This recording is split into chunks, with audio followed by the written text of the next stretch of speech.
Bapak-bapak dan ibu-ibu yang luar biasa, Assalamualaikum warahmatullahi wabarakatuh. Beserta seluruh peserta webinar yang insya Allah dirahmati Allah Subhanahu wa Ta'ala.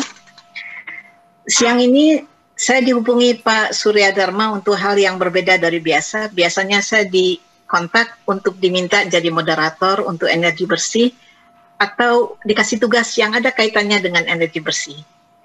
Tadi ketika di kontak Ibu bisa ikut webinar, saya langsung bilang oke, saya available. Tapi kemudian saya lihat isinya, Masya Allah. Jadi yang diharapkan dari saya adalah untuk berbagi pengalaman yang saya pernah alami. Ketika itu saya bekerja jadi CEO satu perusahaan Inggris. Saya didatangi oleh 4 orang, ternyata orang-orang ini adalah sindikat narkoba. Dia bilang mau investasi untuk energi bersih di Indonesia, mau ngajak saya berpartner, katanya nama saya didapat dari Asosiasi Energi Bersih di Eropa. Saya percaya saja. Lalu sedikit-sedikit uang saya diminta untuk bikin joint venture, karena akhirnya uang saya udah saya kasih ke mereka itu sekitar 265.000. Ini berjalan kurang lebih 1,5 tahun. Nah, terakhir saya diminta ke Makau, saya pamit sama waktu itu Ketua Asosiasi Energi Bersih itu Pak Rahmat Gober dan juga Pak Surya. Saya mau ke Makau, mau ambil dana investasi. Tapi ternyata di sana orangnya nggak ketemu. Saya diminta membawa si bosnya udah nunggu saya di Jakarta. Saya kasih syarat tidak di lock, tidak di seal. Tidak di lock, tidak di seal. Tapi ternyata di dalam travel bag itu selain baju-bajunya ada ransel atau backpacking.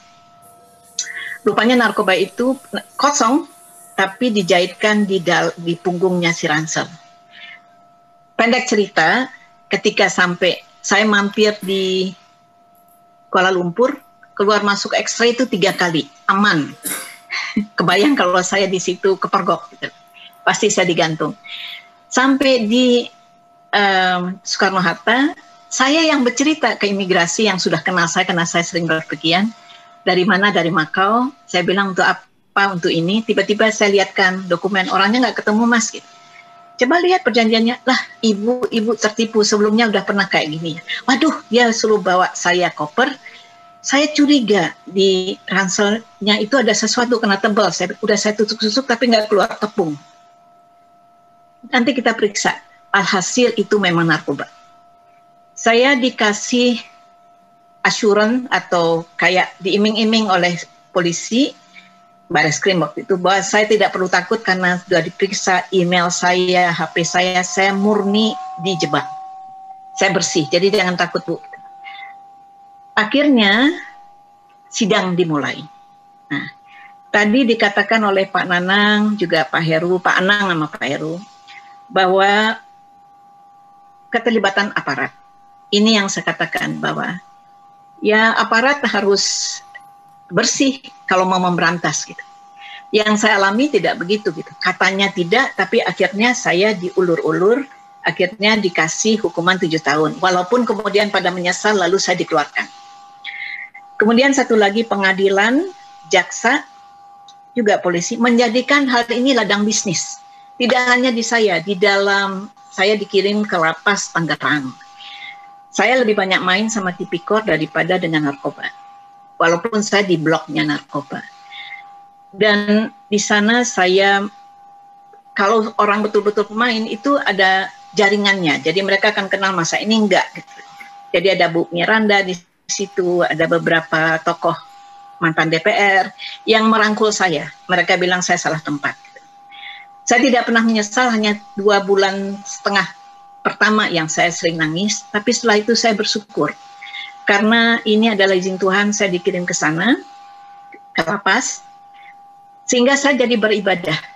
Di lapas itu, ini mungkin saya share untuk Aceh, tiap hari kecuali Minggu, ustazah sama ustadznya luar biasa bagus-bagus. Lulusan Irak, lulusan Iran, Saudi, gitu.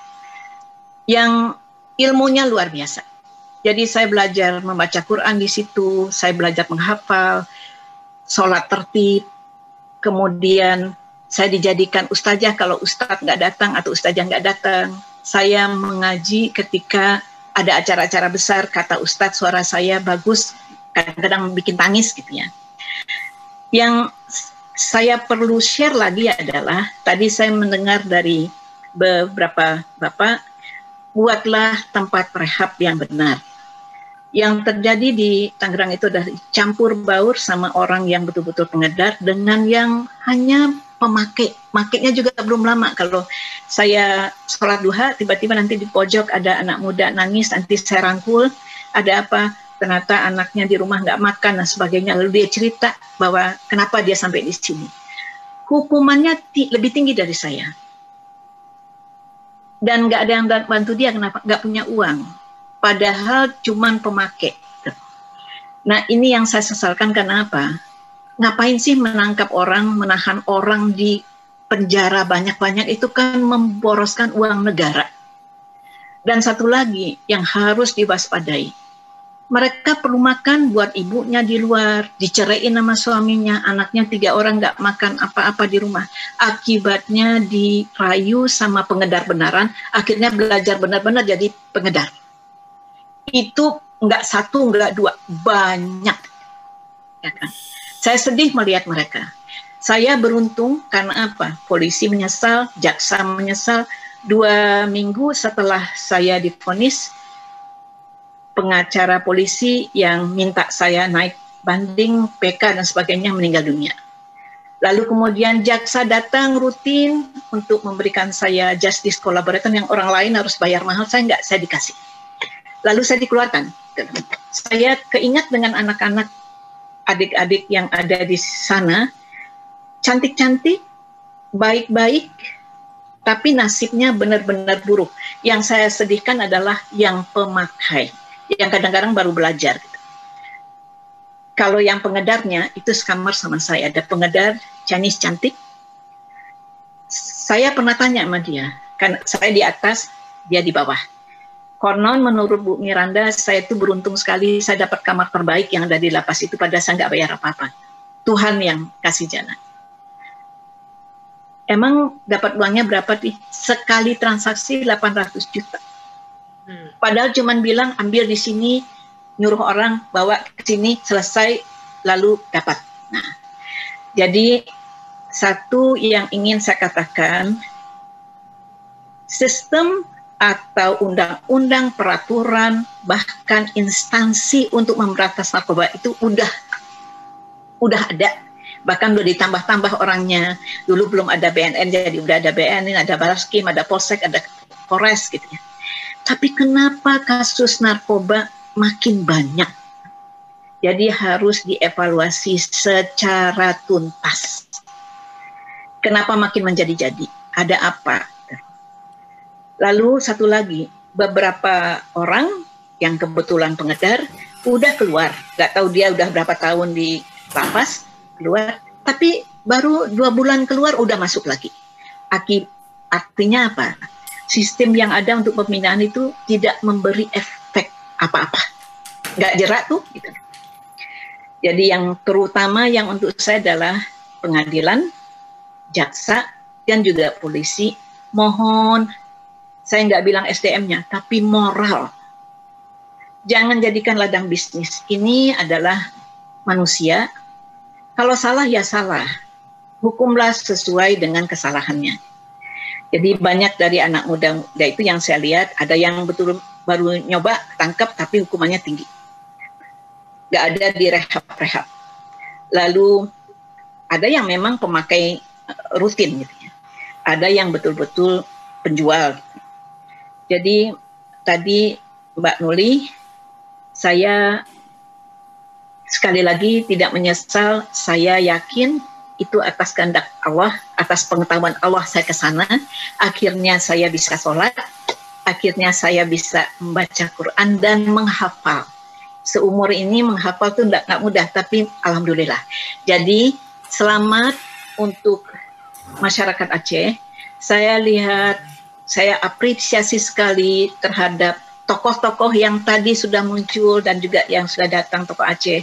Betapa tokoh-tokoh Aceh peduli akan akibat narkoba terhadap generasi, terutama generasi muda di Aceh. Saya dulu pernah cukup lama survei di Takengon, Benar Meriah, dan beberapa kabupaten di situ untuk membangun mikrohidro untuk masyarakat.